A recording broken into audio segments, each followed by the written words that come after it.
Hi, I'm Jamie from Loopy Tulip Designs, and in this video I'll show you my favorite method of applique for beginners, the freezer paper on the bottom method. You'll start by drawing the shape you wish to applique on a piece of freezer paper without a seam allowance.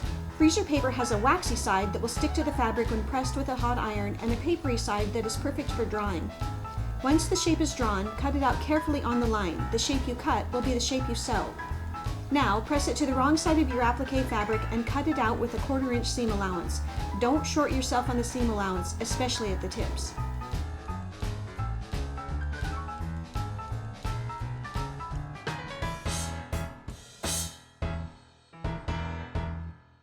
Next, you'll fold the fabric over the freezer paper and baste with cotton thread.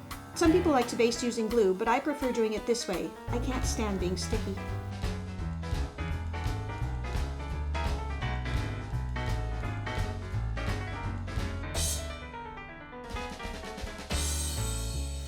When you get to the tip, give your fabric a finger press and then fold it over the freezer paper like this and continue basting. You'll have this little flag sticking out, but we'll fix that later. The temptation is to fix it now, but if you do, your point will be rounded and not sharp. Continue basting until you get back to where you started and take a couple of back stitches to secure the thread.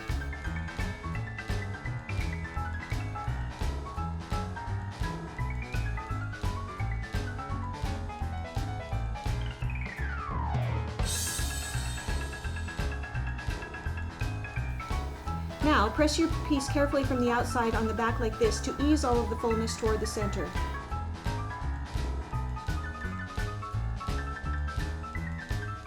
Once your piece is prepared, baste it to your background fabric like so.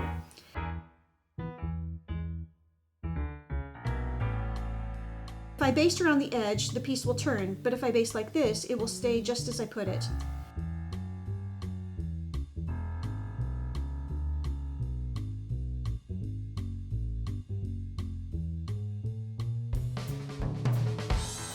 Using the basic applique stitch, start on the straight part if there is one. I'll start here.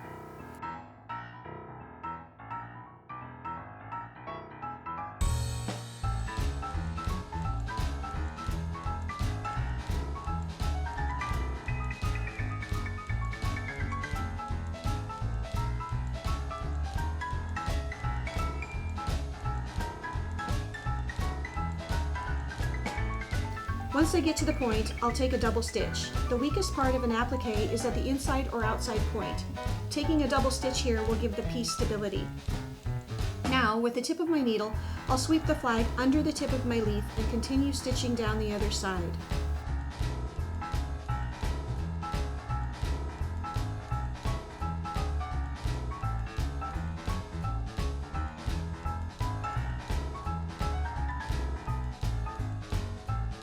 Stitch to within 1 inch or a little less of where you started, then remove all of the basting stitches and the freezer paper. A pair of tweezers helps with this. When removing the freezer paper, be sure to support the tips.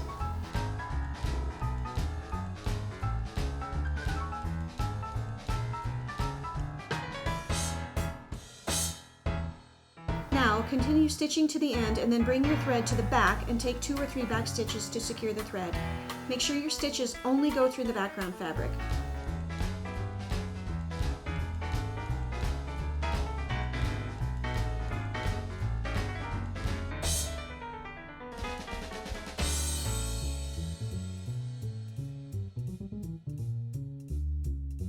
I like to press my work from the back on a fluffy towel to make it poof up nicely on the front.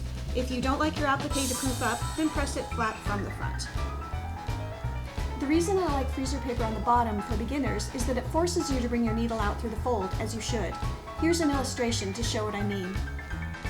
If you bring your needle out of the top, you will catch the freezer paper and will be very difficult to sew. When I first started, I used this method for an entire year before moving on to freezer paper on top. By that time, I had developed muscle memory that allowed me to continue to stitch out of the fold without having to think about it. Now that I've shown you an outside point, let me show you how to sew an inside point. Prepare your freezer paper as before and press it to the back of your fabric. I'm basting a tulip and have already gone around the outside point. As I get close to the inside point, I will clip the fabric and then place a drop of fray check on the clipped fabric. I want to continue basting while the frayed check is still wet because once it dries, it will stiffen and be hard to turn. When the fabric is basted with the frayed check wet, this will be beneficial. Once it dries, it will help stabilize a weak point.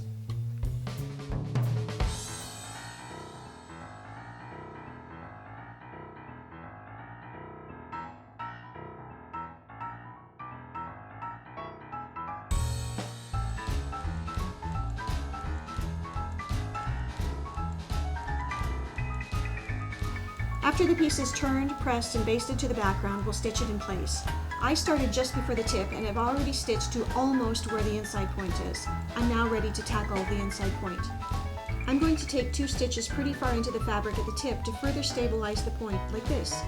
You might be able to see these stitches, but only if you come in close. I think that the overall benefit outweighs this downside.